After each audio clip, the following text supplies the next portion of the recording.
Welcome back, everyone, to another deep dive. Today, we're zeroing in on a really practical document, the Fulbright Scholarship Plan 4 Steps. Our mission, basically, is to pull this plan apart, find the key insights, maybe some of those details you might otherwise miss. The goal is you walk away with a really solid, informed view on this, well, pretty amazing international opportunity.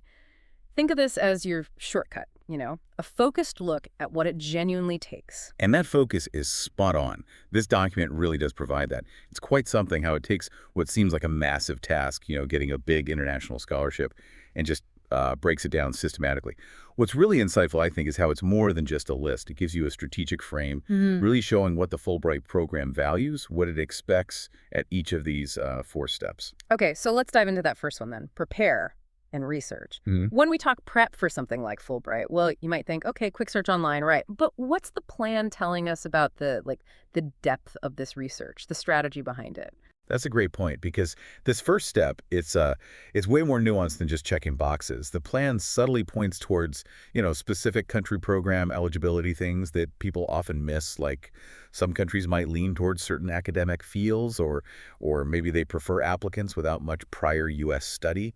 These details aren't always obvious, but missing them, well, it can make everything else pointless. Right. So you could do all the work and fall at the first hurdle if you miss that nuance. Exactly. And beyond just eligibility, it really stresses digging deep into the universities, the programs themselves, looking for a real intellectual match, not just a famous name.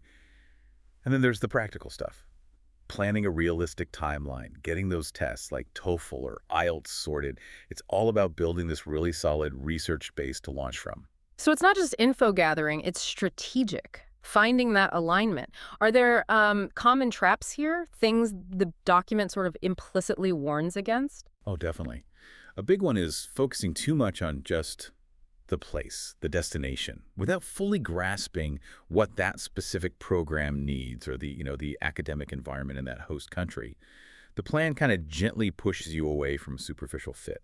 It wants you to find that genuine connection, intellectually and culturally, that lines up with Fulbright's whole mission of mutual understanding. So it's not just where do I fancy going, it's more like where do I belong and what can I actually bring to the table there. Okay, that makes sense.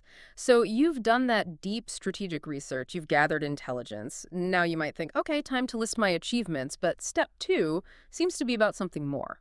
The plan suggests moving from just research to maybe revelation, turning facts into a story. What are the key parts, the document flags for building that really strong application? This is exactly where you articulate your vision, yeah? The plan puts huge weight on the personal statement and the study or research objective. These are not just forms, right? They're your main stage to explain why you for this specific opportunity, and crucially, why now. It's about weaving everything together, your past, your future plans, what Fulbright offers into one clear, persuasive narrative. Fulbright isn't just searching for someone who can do the work. They're looking for the person who feels they must do this specific work, why it has to be them, and why Fulbright is the essential partner for it. That's a really interesting distinction from can do to must do. Exactly. And then, of course, there's the practical side, the CV, your transcripts, getting strong recommendation letters. And for Fulbright, those letters, they often need to speak to more than just academics. They're looking for clues about your character, your resilience, your potential for that cultural exchange piece. That's just as vital as your grades. And the final piece of this step, don't underestimate it, is that tough self-review. Polishing everything. Every single word needs to count. Like building a case, almost. A unique argument for yourself. Okay, so the application's in, polished, submitted. You might think you can relax, but the plan says, not so fast. Step 3, submit an interview. This phase has its own set of demands, doesn't it? What does the plan highlight here? Precisely. After you hit submit on that portal, the focus shifts. It's all about interview prep. And what's interesting is it's not just generic tips. The plan specifically mentions needing to articulate clear goals, show leadership potential, and this is key, demonstrate cultural awareness. For Fulbright, cultural awareness isn't just, knowing some facts about the U.S., it's about showing you can adapt, that you're open to learning from different views, that you can be a kind of informal ambassador. Right, it's active, not passive knowledge. Exactly. It's about how you handle new situations, how you engage respectfully.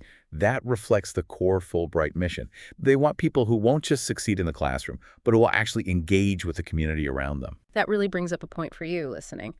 how do you actually show adaptability? How do you convey that cultural curiosity when you're under pressure? That's a skill that goes way beyond just scholarship interviews, isn't it? Absolutely. It's demonstrating that open mindset, showing you're there to give and learn, not just to take.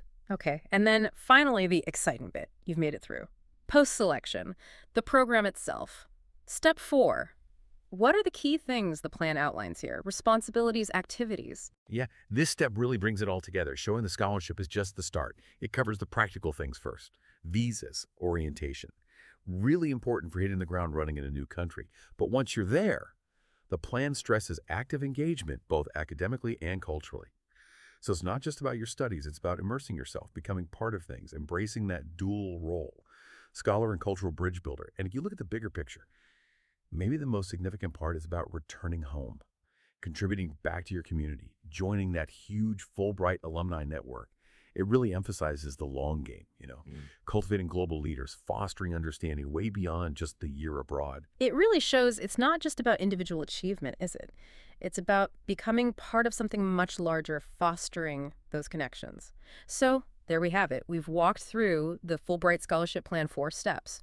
We didn't just read the map, we looked at the strategic thinking behind it. This deep dive, hopefully, gave you that focus lens, that shortcut to really understanding the substance of this guide to a, well, potentially life-changing experience. Absolutely. And, this whole process, thinking beyond just Fulbright, it's actually a fantastic blueprint for tackling almost any big, complex goal you might have. What really jumps out at you when you think about it, how critical that clarity, that deep preparation, and that well-articulated vision are at every single stage. It doesn't really matter what the goal is, does it? Maybe think about how understanding a structure like this kind of approach, could actually help you map out your own ambitions, turning those big ideas into something you can really achieve.